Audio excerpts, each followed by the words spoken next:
आप देख रहे हैं न्यूज वर्ल्ड और मैं हूं आपके साथ मोहम्मद कमर खान। मध्य प्रदेश की मिनी बॉम्बे यानी कि इंदौर से सटी धार लोकसभा सीट पर इसके गठन के बाद से कांग्रेस और बीजेपी दोनों पार्टियों का वर्चस्व बना रहा है। यहां पर इन दो पार्टियों के अलावा किसी भी तीसरी पार्टी का वोट बैंक नहीं है।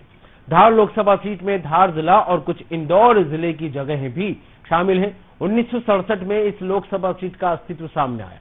धार लोकसभा निर्वाचन क्षेत्र मध्य प्रदेश राज्य के 29 लोकसभा निर्वाचन क्षेत्रों में से एक है। ये निर्वाचन क्षेत्र अनुसूचित जाति के लिए आरक्षित है।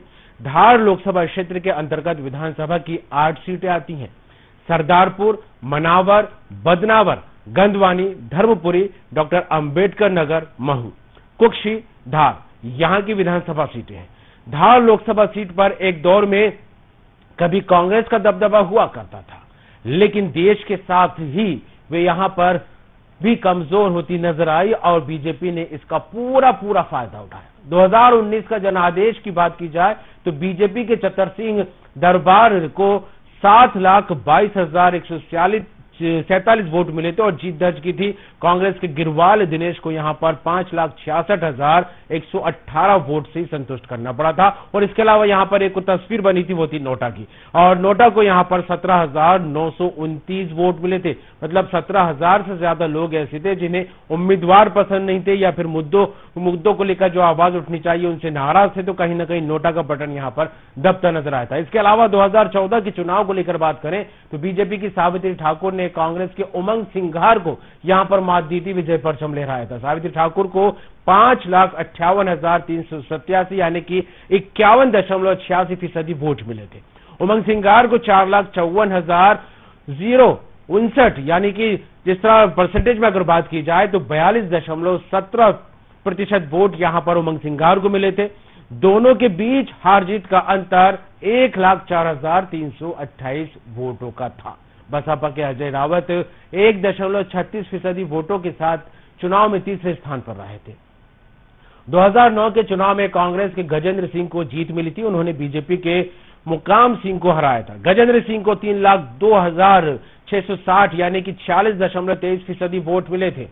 इसके अलावा बात करें मुकाम सिंह को तो 2,99,999 9 का आंकड़ा यहां पर निकलकर सामने आया था और प्रतिशत इनका देखा जाए तो 45.82% रहा था।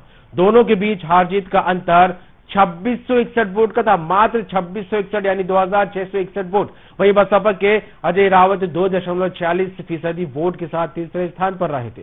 ऐतिहासिक धरोहर की बात की जाए तो यहां पर धार का नाम भी आता है। धार में धार किला और भोजशाला मंदिर स्थित है। धार किला एक और समृद्ध इतिहास का प्रतीक है तो वहीं भोजशाला मंदिर शिक्षा की देवी मां सरस्वती की उपासना का प्रतीक है। परमार राजा भोज पर इस भोजशाला का नाम पड़ा है। तो कुल मिलाकर देखा जाए तो यहां पर ऐतिहासिक माहौल है तो कहीं ना कहीं राजनीतिक असर भी इस धार सीट पर देखने को मिलता है। चर्चा शुरू करेंगे, मेहमान हमारे साथ जुड़ेंगे। आपको एक बार फिर यहां पर बता दें कि राजा भोज के नाम पर भोजशाला का यहां पर जो है निर्माण किया गया था। भाजपा जिला उपाध्यक्ष हमारे साथ जुड़ गए हैं नीलेश भारती जी। नीलेश जी, स्वागत है न्यूज वर्ल्ड में आपका। जी भैया। और जिला कांग्रेस प्रवक्ता भी हमारे साथ जुड़ गए हैं, उनका भी स्वागत है। अजय सिंह ठाकुर जी, आपका भी बहुत बहुत स्वागत है। धन्यवाद साहब। प्रवीण तोमर जी हमारे साथ जुड़ गए, वरिष्ठ पत्रकार खंडवा से।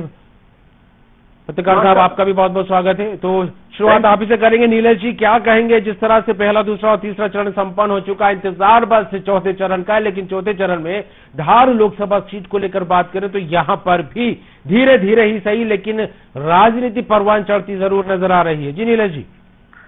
जी, तीसरे चरण में जो तीसरा चरण अभी तक संपन्न हुआ है उसमें Bharatiya Janata party clean sweep कर रही है और चौथे चरण में जब अभी आने वाला उसमें भी जो वातावरण बना है वो भारतीय जनता पार्टी चारों तरफ कमल ही कमल, फूल ही फूल दिख रहा है।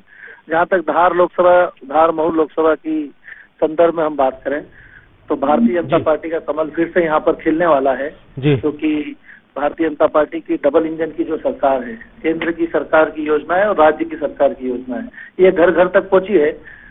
हर घर में एक लाभार्थी भारतीय जनता पार्टी की सरकार का है, इसलिए हम आश्वस्त हैं कि भारतीय जनता पार्टी का कमल धार लोकसभा क्षेत्र में खिलेगा। चलिए, जनहितैषी योजनाओं को लेकर यहाँ पर दम भरा जा रहा है, आत्मविश्वास नजर आ रहा है। लेकिन जिस तरह से अजय जी बात की जाए धार लोकसभा सीट को लेकर कांग्रेस किस पैमाने पर आंक रही है? बहुत सारी स्थितियां पॉजिटिव हैं जी। सावित्री ठाकुर जी 2014 में सांसद का इलेक्शन जीती थी, फिर क्या हुआ, ऐसा हो गया था जो 2019 में इनका आपको टिकट काटना पड़ा, छतर सिंह दरबार को देना पड़ा। ऐसी क्या खामियां थी उस टाइम जो ये चुनाव नहीं जीत सकते थे, इनका टिकट काटा गया जी। दूसरा, इनके सांसद काल में इनकी जो उपलब्धियां रही है वो भी सुन रही है। इनके सांसद काल में इनने सांसद राशि से अपना बंगला बना चुकी है, भ्रष्टाचार के आरोप भी इन पर लगे हैं जी। कई सारी गंभीर आरोप इन पर है और पिछले 5 साल से भी जो पिछले लोकसभा चुनाव में इन्होंने खरमोर अभ्यारण्य की बात कही थी, नर्मदा का जल लाने की बात कही थी, 2024 के पहले रेल लाने की बात कही थी, इन्होंने पानी की जो बातें कही थी वो खुद भी इनके जो वादे थे, हमारे यहाँ मेडिकल कॉलेज लाने की बात की गई थी, इनके द्वारा जो भी वादे किए गए थे कुछ भी पूर्ण नहीं गए, सारे अपूर्ण वादे इनके चल रहे हैं। हमारा राजस्थान मोबाइल उम्मीदवार है, यूपीएससी फेस आउट है, पढ़ा लिखा शिक्षित उम्मीदवार है और युवा वर्ग में उसकी अच्छी पकड़ है, इसलिए जितना नया मतदाता आपका है वो हमें वोट देगा। या पलायन का मुद्दा भी बहुत है जी। चलिए, पलायन का मुद्दा, बेरोजगारी का मुद्दा, जो वादे यहाँ पर किए थे कहीं न कहीं उनको लेकर भी विपक्ष आवाज बुलंद कर रहा है। वरिष्ठ पत्रकार हमारे साथ जुड़े हुए हैं, क्या कहेंगे इन तमाम बातों को लेकर प्रवीण जी? जिस तरह का माहौल यहाँ पर सियासत रंग बिरंगता नजर आ रहा है, एक तरफ मुद्दों की जो है राजनीति यहाँ पर होती दिखाई दे रही है, दूसरी तरफ गारंटी और जिस तरह के काम पूरे किए गए उसको लेकर दम भरा जा रहा है। जी प्रवीण जी। निश्चित रूप से बात सही है कि धार जिले में 8 विधानसभा क्षेत्र है और 8 विधानसभा क्षेत्र में 5 पर कांग्रेस का कब्जा है, 3 पर बीजेपी का कब्जा है। और मोदी जी के आने के बाद से निश्चित रूप से कहीं न कहीं भाजपा के पक्ष में माहौल बना है, परंतु कांग्रेस की जो जिले में विधानसभाएं ज्यादा है और मुद्दे हैं वो भी अपने लिए कहीं न कहीं मायने रखते हैं। और बेरोजगारी का जो मुद्दा उठाया अजय जी ने वो भी एक मायने रखता है। नीलेश जी ने बताया कि भाई योजनाएं जो काम कर रही है मोदी जी की वो भी काम कर रही है। निश्चित रूप से यहाँ एक तरफा जीत तो नहीं की जा सकती, टक्कर दोनों में बराबरी से चल रही है। टक्कर बराबरी की, एक तरफ मुद्दे हैं, दूसरी तरफ जनहितैषी योजनाएं। लेकिन जिस तरह से नीलेश जी बात करें गारंटी पर गारंटी को लेकर, क्योंकि कांग्रेस प्रवक्ता भी ये बात कहते नजर आ रहे हैं कि 2014 यानी कि उस वक्त जो माहौल बना था, मोदी लहर का माहौल था, इसको लेकर कहीं ना कहीं ये कहा जा रहा था कि मोदी जी ने जिस तरह से गारंटियां दी है कहीं ना कहीं उसको लेकर पूरा जनाधार बीजेपी के पक्ष में जाता नजर आया। ऐसे ही कमोबेश स्थिति 2019 में भी बनी थी, लेकिन कांग्रेस अजय सिंह ये भी कहते नजर आ रहे हैं कि जो 2014 में वादे किए गए थे वो पूरे नहीं हुए, 2019 में जो गारंटियां दी गई थी वो पूरी नहीं हुई थी, लेकिन अब 2024 में फिर गारंटी पर गारंटी की बात कही जा रही है। मैं बोलूं जी नीलेश जी। जी, पहले तो मैं जो हमारे साथी ने बोला कि सावित्री ठाकुर हमारी जो लोकप्रिय प्रत्याशी है उनके लिए जो शब्दों का प्रयोग किया, मैं आग्रह करूंगा कि वनवासी बेटी है, आदिवासी समाज की बेटी है, बहुत नीचे से पंच से लेकर सरपंच से लेकर जिला पंचायत से लेकर यहाँ तक आई है। और जहां तक भारतीय जनता पार्टी के संदर्भ में बात करते हैं कि महिला के हितैषी हमारी सरकार और भारतीय जनता पार्टी की सोच है और महिलाओं को आगे बढ़ाने का हम काम करते हैं, तो इस प्रकार किसी महिला नेता के बारे में इस प्रकार छोटी बातें करना कहीं ना कहीं हम सबके लिए ठीक नहीं है, एक आदर्श स्थिति पैदा नहीं करते हम सब लोग। राजनीति में इन चीजों का ध्यान रखना चाहिए, क्योंकि ये छोटी बातें, घर बना लिया, मकान बना लिया, ये करना मतलब आप आदिवासी की बेटी को घर भी नहीं बनाने देंगे। इस बात को लेकर मैं सवाल करूंगा उनसे। जी ठीक है, तो ये चीजों को ध्यान रखना चाहिए। जहां तक बात है कि आने वाला समय हमारी जैसे भारतीय जनता पार्टी की सोच है, हमारी राष्ट्रपति जो है द्रौपदी मुर्मू, एक राष्ट्रपति से लेकर पंच से लेकर राष्ट्रपति तक महिलाओं को आगे बढ़ाया है भारतीय जनता पार्टी ने, और यही भारतीय जनता पार्टी की रीति नीति है। महिला स्वावलंबन को लेकर हम सब पार्टी के नाते भी काम करते हैं, केंद्र की सरकार भी काम करती है। जी ठीक है, चलिए, केंद्र की सरकार काम कर रही है, महिला हितैषी यहाँ पर मुद्दे उठाए जाते हैं तो उनको लेकर केंद्र सरकार बीजेपी यही कहती नजर आती है। अजय जी की जिस तरह से महिलाओं को आगे बढ़ाने का काम भारतीय जनता पार्टी ने किया है, तो कहीं ना कहीं महिलाओं की या यूं कहा जाए देश की आधी आबादी को लाभ यहाँ पर मिलता दिखाई दिया। लेकिन मुद्दों को लेकर जिस तरह से आप अपनी आवाज बुलंद करते हैं, तो क्या लगता है कि ये मुद्दे जनता तक नहीं पहुंच पाते, जिसके चलते जनाधार नहीं मिल रहा, जिसकी दरकार महसूस की जाती है? सर, कांग्रेस को जनाधार बन रहा है, स्थितियां अच्छी। पहले मैं आपके सवाल के पहले एक थोड़ी सी बात कहना चाहूंगा। हमारे मित्र ने कहा है कि एक वनवासी बेटी का अपमान किया जा रहा है, ये बात गलत है जी। भाई, भ्रष्टाचार को जनता चुनती है, जनप्रतिनिधि को चुनती है, जनप्रतिनिधि को भ्रष्टाचार करने की बात नहीं करती। मकान बना एक नहीं 50 मकान बनाना जी, पर मकान किससे बनाया जा रहा है सर? कौन सा पैसा उपयोग में किया जा रहा है? जो जनता के लिए दिया गया है सरकार की द्वारा, उसका पैसा आप उपयोग कर रहे हैं। फिर दूसरी बात है कि भाई आप जब इतने ही आप महिलाओं को आगे बढ़ाने की बात कर रहे हैं, तो फिर 2019 में क्या हो गया था जी? फिर इनका टिकट क्यों काटा गया था? इन्होंने हमारे उनको करा था, क्यों काटा आप ये बताइए। फिर इन्होंने जो आपके उस समय पर हमारे मोदी जी ने प्रत्येक सांसद को एक एक गांव गोद लेने का कहा था जी, इन्होंने भी एक मेंढा गांव गोद लिया था जी।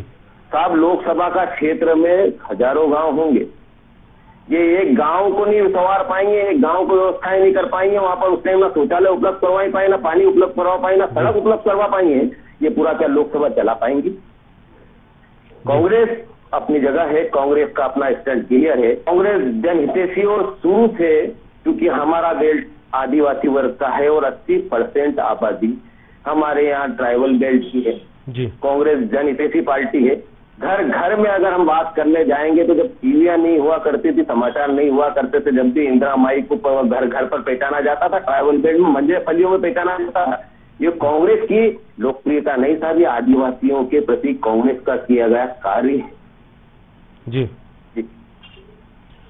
चलिए, एक तरफ महिलाओं को लेकर मुद्दे यहां पर उठते दिखाई दे रहे हैं और दूसरी तरफ जिस तरह से बीजेपी बात कहती नजर आ रही है, लेकिन कहीं ना कहीं मुद्दों को लेकर जो राजनीति या सियासी रंग भरता नजर आ रहा है उसको लेकर यह कहना पाना मुश्किल होगा, क्योंकि इस बार का जो मुकाबला है कुछ अलग अंदाज में देखने को मिल रहा है। तो क्या कहेंगे इन तमाम बातों को लेकर? जिस तरह से प्रवीण जी बीजेपी अपनी बात यहां पर रखती दिखाई दे रही है, तो कांग्रेस ये बात कहती नजर आ रही है कि जिन मुद्दों को लेकर कांग्रेस आवाज बुलंद करती है उसको लेकर एक बार फिर जनता जो है उसकी तरफ रुख करती नजर आएगी। प्रवीण जी बिल्कुल सही बात है कि इस बार कांग्रेस को भी कहीं ना कहीं इसका लाभ जरूर मिलेगा, और भारतीय जनता पार्टी की जो नीलेश जी ने कहा है महिलाओं को आगे लाने की बात, तो कांग्रेस ने कई बार महिला प्रधानमंत्री राष्ट्रपति कांग्रेस ने भी दिए हैं, ऐसी बात नहीं है।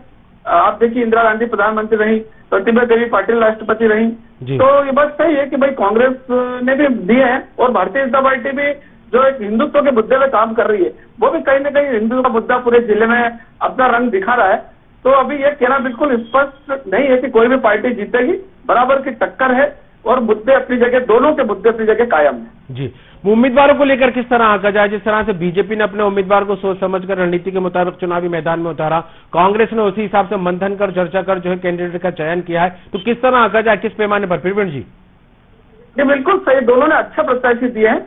सावित्री ठाकुर भी धार जिला पंचायत अध्यक्ष रही हैं, सांसद रही हैं पहले भी, तो उनका प्रत्याशी भी अपना अच्छा है, और एक पढ़ा लिखा उम्मीदवार कांग्रेस ने भी दिया है, एक युवा उम्मीदवार दिया है, इसलिए प्रत्याशी दोनों ही, कोई ये नहीं कह सकता कि कोई प्रत्याशी कमजोर है, दोनों ही प्रत्याशी, दोनों ही पार्टी अच्छे प्रत्याशी दिए जी। प्रत्याशियों के हिसाब से अगर बात की जाए तो किस तरह देखा जाए इन दोनों प्रत्याशियों को, क्योंकि कांग्रेस ने भी मंथन किया था, और जिस तरह से अजय जी बात की जाए बीजेपी ने सावित्री पर फिर यहां पर भरोसा जता है, तो क्या लगता है जिस तरह से बीजेपी की एक रणनीति है, बीजेपी का एक अपना फॉर्मूला है, क्योंकि यह कहा जाता है बीजेपी की तरफ से कि हम 7 दिन 24 घंटे चुनावी मोड में रहते हैं, तो इस आकलन के हिसाब से अगर देखा जाए तो आप अपने उम्मीदवार और बीजेपी के प्रत्याशी को किस पैमाने पर देखेंगे? साहब, क्योंकि बीजेपी का प्रत्याशी आज की तारीख में अगर बीजेपी की बात ही कर ली जाए तो बीजेपी धन बल से भी आगे है, बाहुबल से भी आगे जी। और इनका प्रत्याशी जो है पहले जिला पंचायत अध्यक्ष भी रह चुका है, सांसद भी रह चुका है जी, और दोनों जगह पर फेल हुआ है, कई आरोप लगे, इनकी पार्टी ने इन पर भरोसा उठाया था। और वहीं हमारी कांग्रेस में एक युवा जो जिला यूथ कांग्रेस का अध्यक्ष रहा है, उस आदमी पर भरोसा जताया है जो जन जन में लोकप्रिय, युवाओं में लोकप्रिय है जी, जनता के प्रति जो 24 घंटे कार्य करता रहता है। बीजेपी चुनावी मोड में रहती है, पर यहाँ पर जो हमारा प्रत्याशी है वो तो 24 घंटे लोगों की सेवा के लिए लगा रहता है, ना उसके पास धन बल है ना बाहुबल है। एक गरीब परिवार से निकला हुआ बच्चा है, वो होनहार बच्चा है जिसको टैलेंट को समझा, जिसकी वाकई में धार विधानसभा में हमें जिसको सेवा करना है, हमारे आदिवासी वर्ग को जो एक युवा तेज तर्राट आदमी चाहिए था, उनकी सेवा के लिए कांग्रेस में उस सोच के साथ हमारे नेता प्रतिपक्ष उमंग सिंघार जी ने काफी अथक प्रयास करके उन्हें उतारा है जी। जो हम खूब हद तक जो हमारा प्रचार चल रहा है, जो हमें जनता का प्यार मिल रहा है, हमें लगता है कि हम अच्छे मतों से यहाँ जीत करके आएंगे जी। चलिए, उम्मीद है यहाँ पर, और जिस तरह से आत्मविश्वास कांग्रेस में यहाँ नजर आ रहा है, तो प्रवीण जी, जिस तरह से आज एक तरफ आत्मविश्वास है, दूसरी तरफ जिस तरह से बीजेपी दम भरती नजर आ रही है, जनहितैषी की योजना है उनके सहारे, लेकिन मुद्दों के आधार पर अगर बात की जाए धार लोकसभा क्षेत्र में, तो यहाँ बेरोजगारी को लेकर बात कर लें, शिक्षा को लेकर बात कर लें, स्वास्थ्य को लेकर बात कर लें, इनके अलावा भी कई मुद्दे हैं। तो क्या लगता है इन मुद्दों के आधार पर जिस तरह का माहौल बनाने की कोशिश की जा रही है, तो उसको कैसे देखा जा सकता है प्रवीण जी?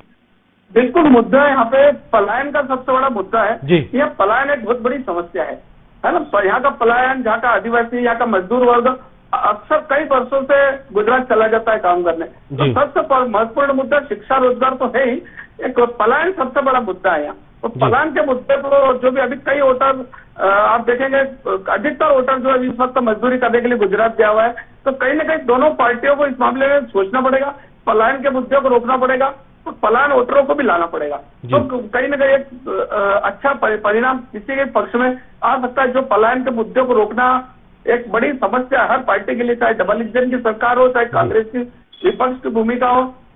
यहाँ का अधिकतर आदिवासी मजदूरी के लिए बाहर जाता है। बेरोजगारी की समस्या बहुत महत्वपूर्ण समस्या है।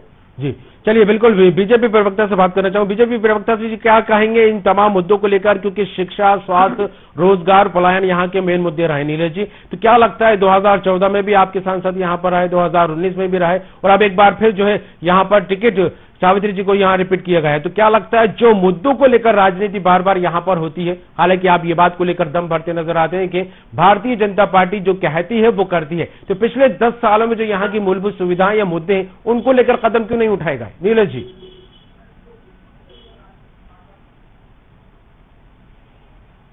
लगता है संपर्क टूट गया है, तो क्या कहेंगे अजय जी इन तमाम बातों को लेकर? 10 साल बीजेपी का यहां पर देखने को मिला है सांसद के तौर पर, जिस तरह से शासन रहा है, मुद्दे आज भी जस की तस हैं, लेकिन उससे पहले कांग्रेस की भी सरकार यहां पर रही, कांग्रेस के भी सांसद यहां से चुने जा चुके, लेकिन आज भी जो परिस्थितियां कमोवेश वही है जो 15 साल पहले भी थी। अजय जी।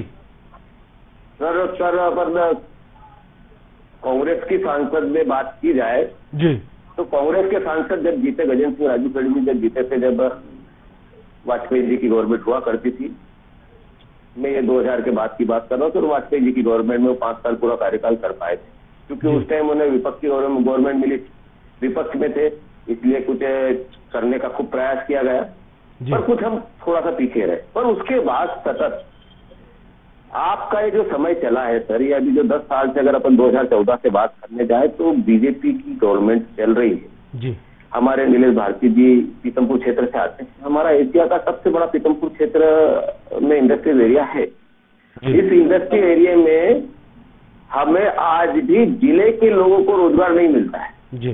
धार जिले के लोग आज भी बेरोजगार है। ये हर बार वादा करते हैं कि हम आपको रोजगार का यह अवसर देंगे, ये करेंगे, वो करेंगे, पर धार के लोगों को इन 10 सालों में कभी कोई रोजगार नहीं मिल पाया। बेरोजगारी में बहुत पीछे बेरोजगार हो गए, बहुत सारे घर, बहुत सारे युवा बेरोजगार होकर के हताश हो गए। जो कि हमारे प्रवीण जी ने बताया कि भाई पलायन का मुद्दा जी, पलायन का मुद्दे पे हर बार बात करते हैं, क्योंकि शासन में ये रहे, इन्हें जवाब देना है जी। ये हर बार बात करते हैं कि पलायन हम रोक देंगे, कम करेंगे, ये कहोगे पलायन पे कैसे रुकेगा? बेचारे गरीब आदमी को मजदूरी नहीं दी जा रही। मनरेगा की जो आपकी चलती है, मनरेगा का जो आपका रोजगार गारंटी दी जाना चाहिए, उसमें इन्हीं के नेता, बड़े बड़े नेता वहाँ मशीनों से कार्य करवाते हैं, मजदूरों से कार्य नहीं करवाते, और अधिकारियों की मिली भगत से वो काम हो जाता है, और नेताओं का घर भरा रहा है, मजदूरों को पैसा नहीं मिल रहा है। मजदूर इसलिए पलायन के लिए मजबूर है क्योंकि उनके लिए रोजी रोटी के लिए अवसर नहीं मिल पा रहा है, क्योंकि धार एक दूर दराज बड़ा क्षेत्रफल की दृष्टि से भी बहुत बड़ा जिला है, और यहाँ पर दूर दूर गाँव मतलब फलिए एक घर भी आपको पहाड़ी पर मिल जाए जी।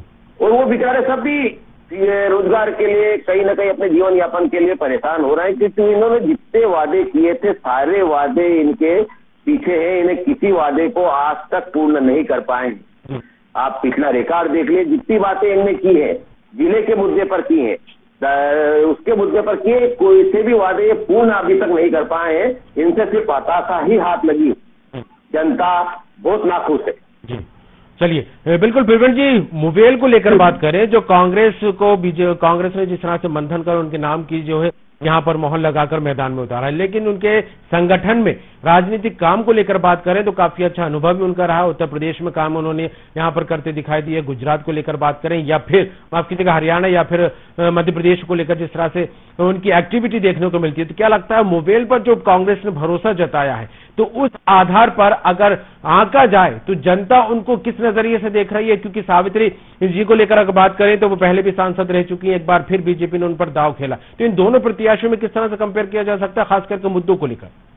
मुद्दों को लेकर एक पढ़ा लिखा उम्मीदवार उतारा है कांग्रेस की, अच्छी बात है कि अगर मान लो धार की जनता उसको जिता के भेजती है तो वो लोकसभा में कहीं ना कहीं धार के मुद्दे को उठा पाएगा। सावित्री जी आज तक कोई भी मुद्दे को उठा नहीं पाई संसद में, ये बात बिल्कुल सत्य है। आज धार में आपको सबसे बड़ा इंजीनियरिंग कॉलेज के लिए धार तरस रहा है, मेडिकल कॉलेज के लिए धार तरस रहा है, इंजीनियरिंग कॉलेज धार में आके चला गया जी। तो कहीं ना कहीं एक ये तो कहीं ना कहीं सावित्री जी के लिए माइनस है कि भाई क्या बताएगी वो लोगों को। आप 5 साल अगर आप रही तो आपने क्या काम बताया? लोग पूछ रहे हैं ना गांव में कि आपका पिछले 5 साल का काम बताओ, तो ये मोदी जी का नाम लेना चालू करते साहब, मोदी जी ने करा। ठीक है, मोदी जी का अपना नाम लेता, अगर वो सावित्री जीतती है तो कहीं ना कहीं मोदी जी के नाम से ही जीतेंगी जी। चलिए बिल्कुल जी बात जारी रखिए। और अगर कांग्रेस प्रत्याशी जीतता है तो कहीं ना कहीं मध्य प्रदेश की विधानसभा के नेता प्रतिनिधि उमंग सिंगार का चेहरा उनके सामने है। मोवेल का चेहरा थोड़ा सा नया है, नए प्रत्याशी है, पर उनके पीछे मुखौटा जो उमंग सिंगार का लगा हुआ है, तो उमंग सिंगार की जवाबदारी, उनकी प्रतिष्ठा भी दांव पे है अगर वो चलिए उमंग सिंगार का चेहरे की यहाँ पर बात की तो अजय जी इस बात को लेकर क्या कहेंगे? 2014 का लोकसभा चुनाव हो, 2019 का लोकसभा चुनाव या फिर 2024 का, भारतीय जनता पार्टी की तरफ से एकमात्र चेहरा हमेशा आगे रहा इन तीनों चुनाव में देखा जाए, वो है प्रधानमंत्री नरेंद्र मोदी का। अब ऐसे में गठबंधन को लेकर बात करें या कांग्रेस में एक बड़े चेहरे को लेकर बात करें तो हालांकि इसको लेकर पशुपेश की स्थिति अक्सर हर चुनाव में देखने को मिलती रही है, लेकिन प्रवीण जी ने जिक्र किया कि उमंग सिंगार का चेहरा है। मोवेल को लेकर बात करें और कांग्रेस को अगर जिम्मेदारी या फिर चेहरे को लेकर बात करें तो कितना असर सियासत पर पड़ सकता है, इसको लेकर क्या आंक रही है कांग्रेस?